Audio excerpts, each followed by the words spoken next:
Yeah. Do you got any Psycho fans? I have, yeah, but it's like, I think I can make them lose interest by being overly accessible. Really? Yeah, Tell me more about this. I just don't I don't really care about anything. And so I think they just get well, if you're not going to be scared. Right. I mean, you're a pretty big, imposing figure. Like, you're a big dude. So if you're not going to be scared, that's a fine line to walk with some psycho stalkers. Yeah. Well, and there's one person, I don't give them any air at all, but there's one person that has a dedicated hate channel to me, and that is a thing, and it's just they on YouTube they have a dedicated channel to hating you. Yeah, and they'll do 3-hour streams of just how much they hate me. But did you sleep with this guy or never? What? And that's what people would think, you know what I mean? Because it really is that weird. The truth is, I never even had a friendly relationship with this person. Who has that much time in their life to do a 3-hour live stream on hating you? Well, that's what I wonder, and that's what a lot of people get and that's why it's not very effective. And they make up a lot of things about me that aren't at all true, and then there's a lot of stuff they assume about me, and it's so there might be a point where I have to actually do a defamation suit or something like that, because they have said some things about me that maybe at some point could affect a money situation, but right. So far it hasn't happened.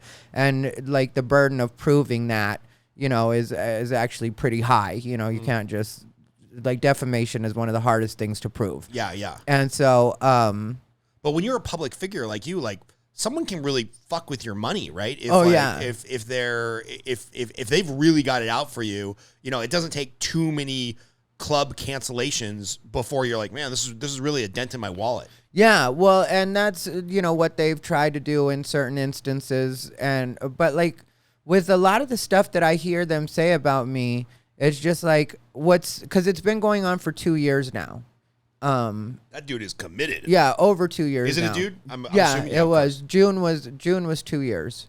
Damn. So that dude needs to get laid.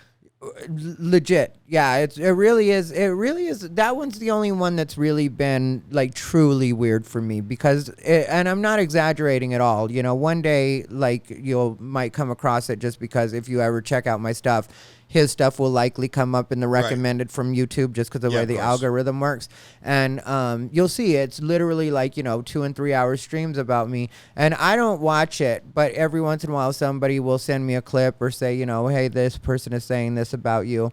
And what's surprising to me is how a person can study you for 2 years and still know absolutely nothing about the way you think. That's so good. Yeah, just this guy doesn't get me at all. He makes up these things where it's I'm this evil person, and nobody that knows me, even people that don't like me or have had fallouts with me or whatever like that, nobody would describe me as evil. Right. He's bad, but he ain't that bad. Yeah, I'm just particular in a lot of ways, or I mean I've lived a lot of life, and so I don't put up with a lot of people's bullshit, and a lot more people walk around with a lot more baggage than I do. Right. So I'm a lot of times I'll notice that, and then that's what'll stop me from hanging out with people. But it's not usually for some something evil or petty. It's usually just yeah, you keep talking to me about this relationship that is toxic, and I'm tired of hearing about it. So let's just not be friends until you grow out of the phase, or until you realize that you might be worth more than you're actually showing right now.